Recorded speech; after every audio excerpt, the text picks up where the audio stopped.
atibatike zvechopu chopu. Zimbabwe radzoka zvekare pakaipa pari kupisa pari hot iko zvinezvi tiri kusangana nenyaya dziri kuitika izvo zvina kumira zvakanaka kunzoko. President Cyril Ramaposa vemuSouth Africa munovanga vaenda kunyika yeZimbabwe vachinoita private kana kuti secret visiting yavo dzavaita vachienda kunofamba hameno zvavairatidzana ushamwari hwavo napresident Emerson Mnangagwa vekuZimbabwe. Anditi but tiri panyaya idzodzo manje tiri kunzwa zvinhu zvakawanda zviri kutaurika panapa and maSouth Africans vari kuratidza kusafara mushure mekunge vaona President Cyril Ramaposa vachifamba vaina week neuchivhayo vari kubvunza maSouth Africans kuti imi uyu muchinda uyu ndiani.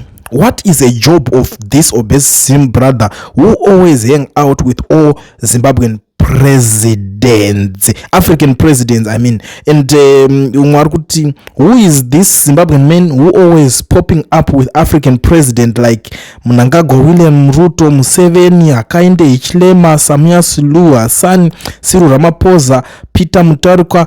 What exactly is his role that allows him to be constantly seen alongside African president? And including Vafana Vedudula vari kubvunza the same question, who is that Zimbabwean guy always seen with African presidents and what is his job?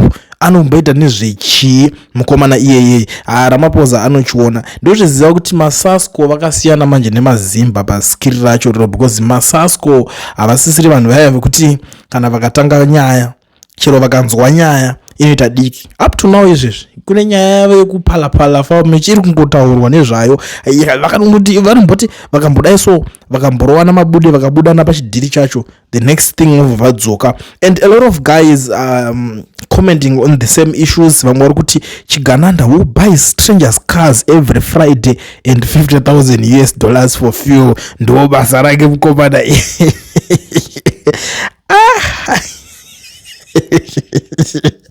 kunoita mbiri yekuti voga unotengera mota every Friday ubva wapa 50,000 unzi ndo basa rako. Unokwanisa.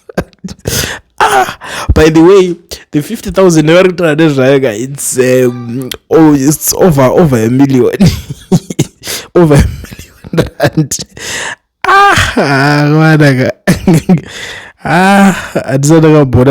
So now, and a lot of people are saying he's part of the economic problems in Zimbabwe. If you speak good about him or about the Zim president, he can just wake up telling you to go and see Victor collect the Toyota latest Fortuner Plus 100,000.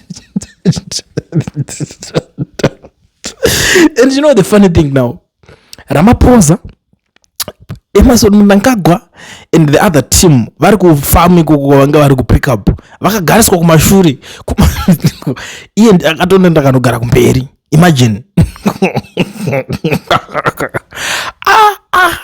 Iwe kuita kuchibata kuti dzvije kwachako iwe isisi watomboriziva zvimafetirake zvika unotitikewo kana uchingowa uchinzi makunonhingina munogariswa kana muenzi ka oregedza rohwa nemhepo kunoti makugarisa vaenzi napresident chacho wenyika mapresidents agariswa kumashure kuchimbota iye ndokunogara kumberi nadriver kurava kuti ndianenge achitokontrola ake rodhi achitoti izvo shamwari tinoda kuti uchifamba wakadai so uchibva napo chinodai so zvidhiraivha iye akagona kudhiraivha mushe futa bvanzi iwe shamwari magoni inoda kudhiraivha yaka unomota here ndoda kutengera yako.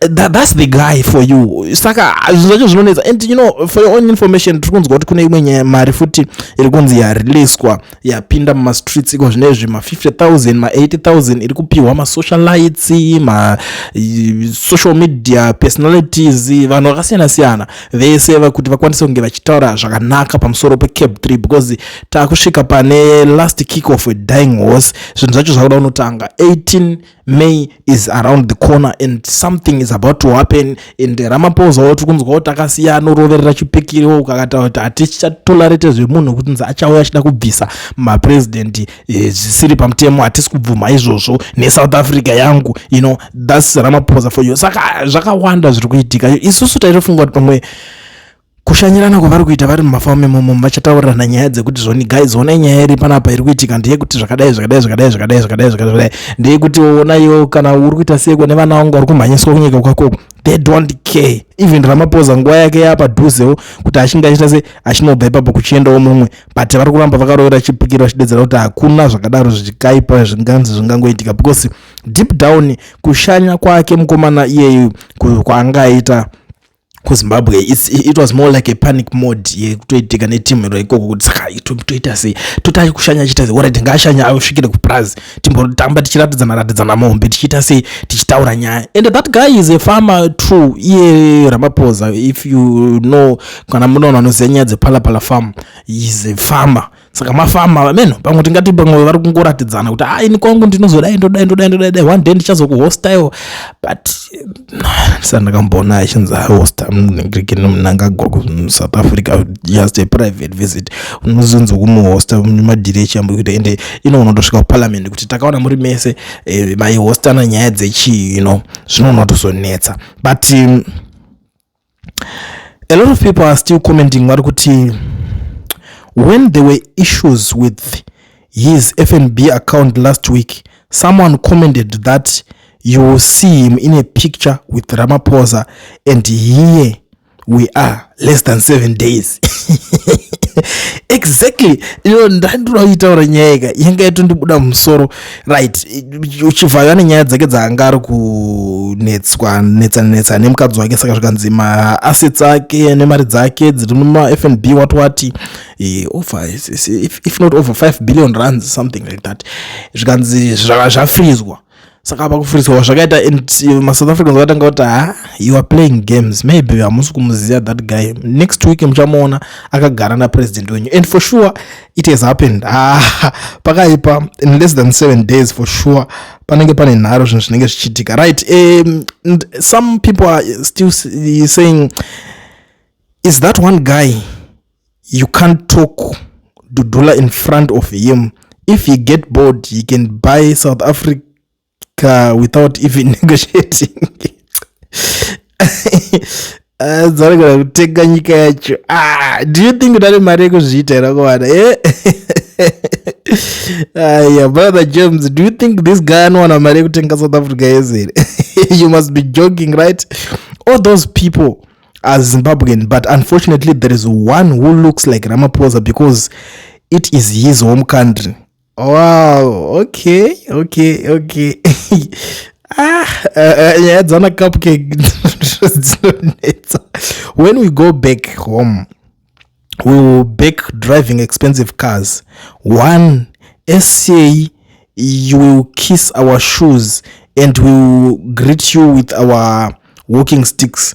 I don't know kuti vari kuedza kutaura kuti kuchiko brother Sibo is woman. Next thing, you will be the next president. Ramaposa also showed up holding an umbrella for Mandela. The rest is history.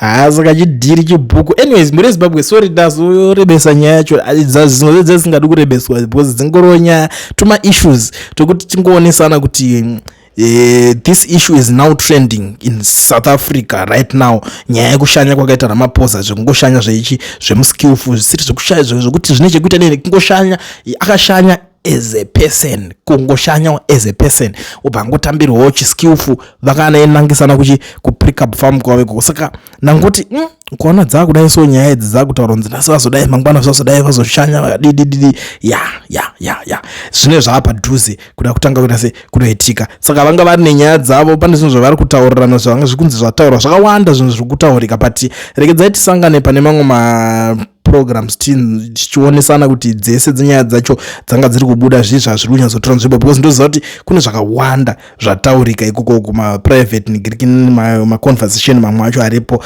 angomwachuka. Iyi hatingadi kuzoramba tichirebesa nyaya, regedza timboigomera panapa.